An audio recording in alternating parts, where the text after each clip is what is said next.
UFC Qatar just wrapped up. We are going to give a rapid-fire recap. Arman Tsarukyan has submitted Dan Hooker easily, and Ian Garry wins an eye-poke decision over Belal Muhammad. We predicted Kyoji Horiguchi destroying TAGIR Ulanbekov. However, I was wrong. Shamil Gaziev has been defeated by Waldo Cortez Acosta on short notice. The king is dead. Oralbai Hermansson was way more violent than any of us expected. Oralbai wins by a one-punch out-cold knockout. We are going to go through every fight on the card and give a rapid-fire breakdown, as well as give the card an official ranking. It's a sad day in the MMA world and in the lightweight division. Arman Tsarukyan has just defeated a fan favorite. He submits Dan Hooker round 2 with an arm triangle, which we predicted. We predicted UFC Qatar, guys. Arman Tsarukyan, look, too powerful, bred for this game, has Batman training camps, rich son of a multimillionaire.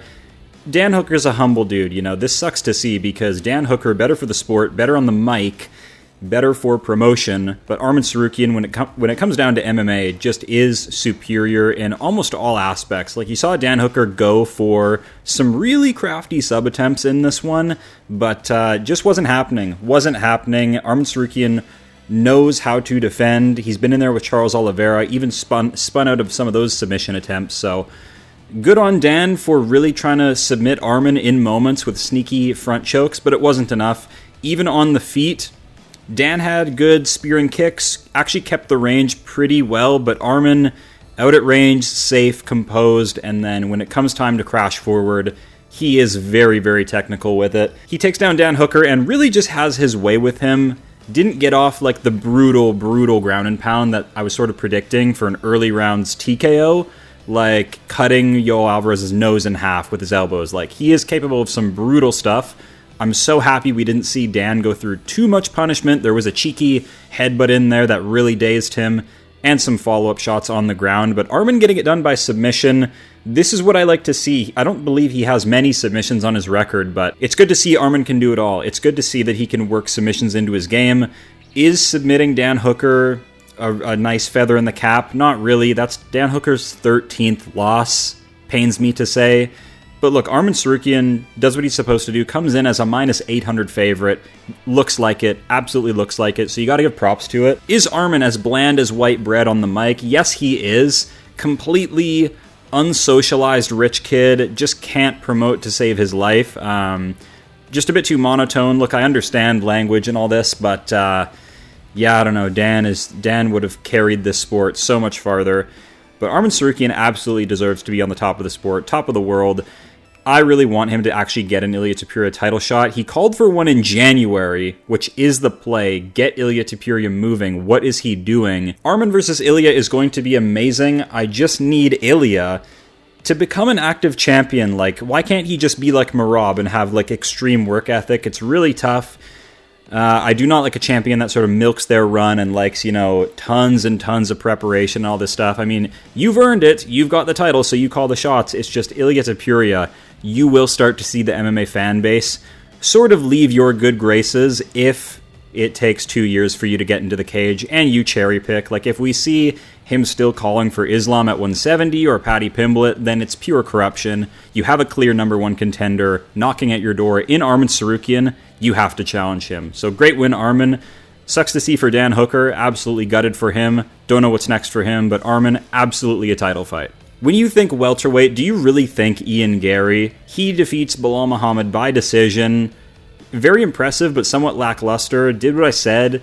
Super evasive, good footwork, never let Belal get him down. The takedown defense on display was great from Ian. Ian Garry showing up and doing what he said he would do, be more evasive, run all the way around the cage, run away from Belal Muhammad, not accept a single takedown, defend everything, and pot shot. I really liked Ian Garry's weapons in this fight with the knee stomps, all this kind of stuff, keeping Belal at bay, popping him with the jab. That was good stuff. He did get tagged a little bit, but he's got a tiny head. It's hard to hit Ian Garry clean. What's next for Belal? I don't know. Let's talk about Ian Garry. What's next for Ian Garry? Because he's out here grabbing decisions over MVP, Belal Muhammad. Meanwhile, Carlos Prates and Michael Morales are delivering some of the nastiest KOs of the year. So if you're the UFC, you have a big decision to make. Are you going to go with a Michael Morales title shot? or even a protest title shot and skip Ian Garry in this regard and base it off of sort of a bit of recency bias and do what's best for the company and the entertainment business? Or do you say, hey, Ian Garry, you do a lot of good work on the mic and you will be rewarded with a title shot because, you know, you're a brash-talking Irishman? It's interesting. We'll see what the UFC does. I'm a fan of Ian in the cage, and it kind of ends there. I know he's capable of knockouts and stuff, but he's playing his run correctly. Gets a clean decision win over Belal Muhammad. Belal is slowing down. We've said this. He's reached the title.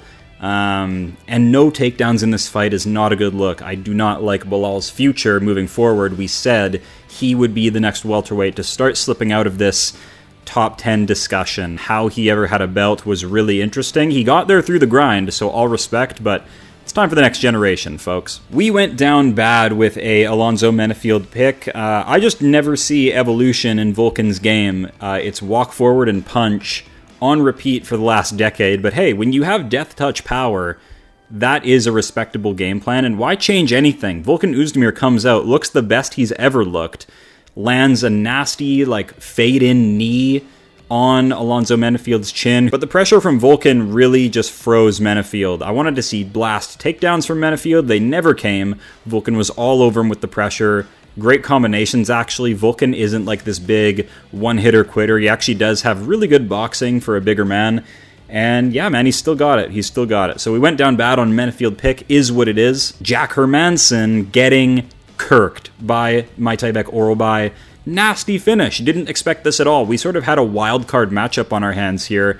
Majtybek Orolbai, not known for his punch power, straight right on the ear of Jack Hermansson, completely shuts the lights off, into a coma, Jack Hermansson. And people are saying the career might be over for Jack. Look, he's a veteran. He's getting older. This was a new weight class for him. And that's two of the nastiest KO losses of the year in the same fighter, Jack Hermansson. Not a good look. So are we really wrong to suggest retirement? No, we are not. They were so brutal. Majtybek Orolbai training with Uriah Faber. I didn't know that. Call me a casual, but this guy's traveling the globe to get new looks in the MMA world, to sharpen his skill set. He looked great here. Salty man Joe Pyfer couldn't get this done on Jack Hermansson. Maybe now he would, but you know, Majtybek Orolbai coming in hits harder than Ngannou, guys, for real. We lost a legend today. Shamil Gaziev accepted Waldo Cortez Acosta on short notice. Much respect to both. Waldo flew across the world on like 2 days' notice. Luckily, it's at heavyweight, so there's not really a weight cut involved. He makes the weight limit and comes in and just beats Shamil Gaziev in a fist fight. What can I say? I saw Gaziev, you know, being slimy and sloppy in this bout and using his mass to, like, push the clinch. I had to sort of do, like, a last-minute prediction here. But no, Waldo's on a different kind of momentum, man. He has such fast hands at this weight class. But it sucks. We lost a legend. We lost a legend today. Gaziev, you got to bounce back. Take some bottom feeders. Get your momentum back. Our king goes down. The fight hasn't even been stopped yet, and he's already in tears on the ground. Massive fumble. But Waldo Cortez Acosta, he's fun. He's making heavyweight great again. Beautiful finish. He calls out Tom Aspinall again with his eye patch on. I feel like Tom Aspinall is low-key still in recovery from the eye poke. Like, it's actually a serious situation. And Waldo has now called him out twice in the span of less than a month. So it's getting interesting. Maybe a rivalry in the works? We predicted this. We said Kyoji Horiguchi, with high confidence, a high-confidence underdog, would come in and school Tagir Ulanbekov. I wasn't sold on the resume of Tagir, the fighting abilities. People just see that Tagir Ulanbekov's from the cliff. You know, he's Team Khabib. And yes, I did respect that as well. Has a lot of elite skills. But Kyoji Horiguchi is way, way too much of a veteran, an OG of the game. Incredible record. You really need to strip apart his record and look at it for what it is. Been in the cage with Demetrius Johnson, all these guys. He is a short...